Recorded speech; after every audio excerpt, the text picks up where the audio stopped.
दुनिया में ऐसा कोई सवाल नहीं है जिसका कोई जवाब नहीं होता। हर एक सवाल का कोई ना कोई जवाब होता है। बात होती है जवाब देने वाले के ऊपर कि वो जवाब दे सकता है कि नहीं। तो आज इन्हीं सवाल जवाबों के ऊपर एक छोटी सी कहानी सुनाते हैं आप लोगों को। अगर पसंद आए तो लाइक करना, शेयर करना और चैनल को कर देना सब्सक्राइब। तो भाई पुराने टाइम की बात है, एक राजा था और राजा बड़ा न्यायकारी था और बड़ा ही बुद्धिमान भी था। तो एक दिन राजा के दरबार में एक कोई बाहर से किसी देश से कोई व्यक्ति आया और उसके हाथ में था एक कागज। राजा ने पूछा, हाँ भाई बता कौन है तू और कैसे आना हुआ?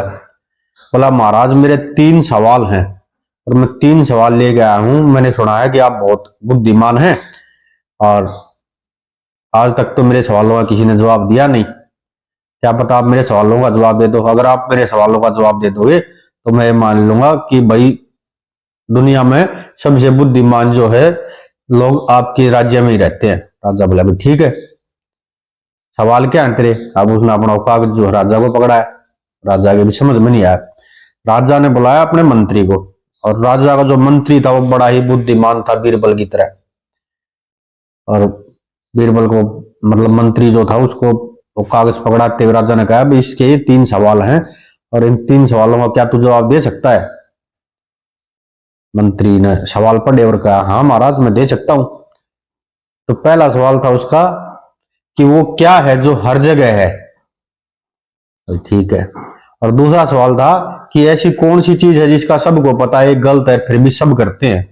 ठीक है। और तीसरी चीज थी, अगर सत्य को शब्दों में बांध दिया जाए तो उसको क्या कहेंगे? ठीक है। मंत्री ने कहा, भाई बात सुन, मैं तेरे 3 सवालों के जवाब दूंगा लेकिन 3 सवालों के साथ मैं तेरे को एक कहानी सुनाऊंगा एक एक। क्या तेरे को मंजूर है?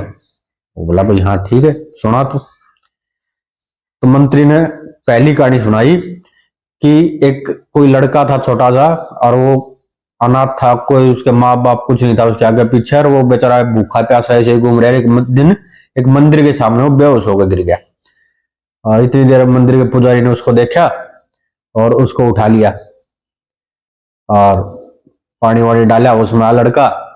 तो पुजारी ने कहा कि भाई तू बेटा चिंता मत कर, भगवान सब का भला करते हैं और भगवान सब जगह हैं। तो लड़के ने कहा, क्या भगवान मेरे को खाना बना के खिलाएंगे? पुजारी उसकी बात पर मुस्कुराकर लड़के को ले गया, खाना खिलाया, पढ़ाया लिखाया और उसका लालन पालन किया। फिर उस लड़के ने, जब वो लड़का थोड़ा बड़ा हो गया तो उसने फिर एक दिन पुजारी से पूछा कि भगवान आप कह रहे थे भगवान सब जगह है, तो कहाँ है भगवान? मेरे को दिखाई नहीं देते। बोला, बेटा तेरी भूख में थे भगवान, तेरी मासूमियत में थे भगवान और तेरी मुस्कुराहट में थे भगवान। मेरे अंदर भी है भगवान और उस मंदिर के घंटी में भी थे भगवान, जिसको सुनकर मैं तेरे को उठा के ले गया। तो पहले सवाल का जवाब है कि वो है भगवान जो सब जगह है। ये बात सुनकर जो आदमी आया हुआ था उसने अपना गर्दन झुका ली। ठीक है भाई, सवाल का जवाब तो ठीक है। अच्छा, दूसरा भाई जो तेरा सवाल था उसके लिए भी कहानी सुन कि कोई व्यापारी था और बहुत ईमानदार था वो, लेकिन एक बार उसका बहुत घाटा हो गया। तो उसने सोचा भाई क्या करना चाहिए, घाटा तो पूरा करना है। उसने सामान कम तोड़ना शुरू कर दिया और झूठ बोलना शुरू कर दिया। और एक दिन वो पकड़ा गया तो राजा के पास ले जाया गया। उसने कहा कि महाराज देखो, वैसे तो मैं पहले बहुत ईमानदार था लेकिन मेरी मजबूरी थी, मेरा नुकसान हो गया था, इसलिए मेरे को झूठ बोलना पड़ा। तो वो है झूठ, जो सबको पता है कि वो झूठ गलत है फिर भी हर कोई बोलता है, किसी न किसी कारण से हर कोई झूठ बोलता है, कोई कम कोई ज्यादा, सबको पता होते हुए भी। व्यापारी जो वो आदमी था उसकी गर्दन और भी ज्यादा झुक गई। भाई बात तो ये भी सही है। और तीसरा तेरा सवाल क्या था कि अगर सत्य को शब्दों में बांध दिया जाए तो उसको क्या कहते हैं? तो बात सुन, किसी देश में एक कवि था और कवि बड़ी अच्छी कविताएं लिखता था और उसका जो है प्रचार प्रसार दूर तक हो गया था। राजा तक भी वो बात पहुंची, तब राजा ने उसको बुलाया कि भाई तू क्या लिखता है? तो उस कवि ने कहा कि महाराज लोग तो कहते हैं कविता लिखता हूं लेकिन मैं लिखता हूं सत्य। तो अगर सत्य को शब्दों में बांध दिया जाए तो उसको कहते हैं कविता, क्योंकि कविता जो है सत्य का सुंदर और सुसज्जित रूप है। तो ये है तेरे तीनों सवाल। क्या मेरे जवाब सही थे? वो जो यात्री आया हुआ था राहगीर, उसने कहा बिल्कुल आपके जवाब बिल्कुल सही है और आप दुनिया के सबसे बुद्धिमान व्यक्ति हैं। मैं मानता हूं आपके राज्य में ही सबसे बुद्धिमान व्यक्ति रहते हैं। आज तक मेरे इन सवालों का जवाब किसी ने नहीं दिया, सिर्फ आपने इन सवालों का जवाब दिया है। तो भाई हर सवाल का जवाब होता है, बात होती है सवाल का जवाब देने वाले के ऊपर।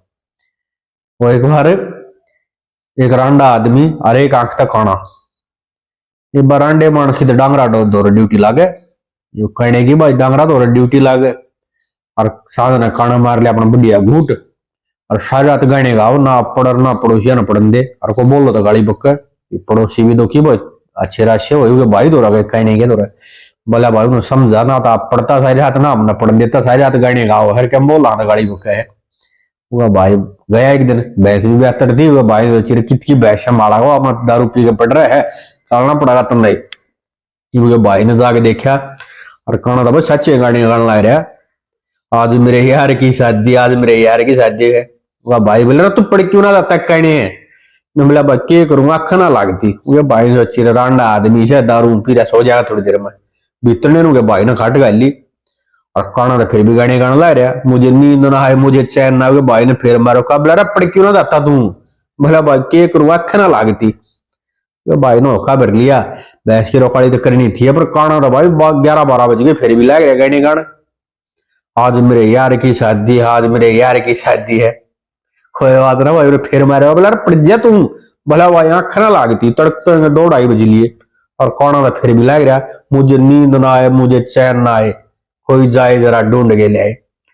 वो भाई ने फिर मारो बोला पड़ क्यों ना जाता कहने डेढ़, बोला भाई आंख ना लागती। भाई का बन गया छोर बाप मसोड़ का हाथ रख कहने का चार मारी कोनी साले, बोला कहने डेढ़ सारे गांव की दोनों लागी थी एक भी ना लागी थी।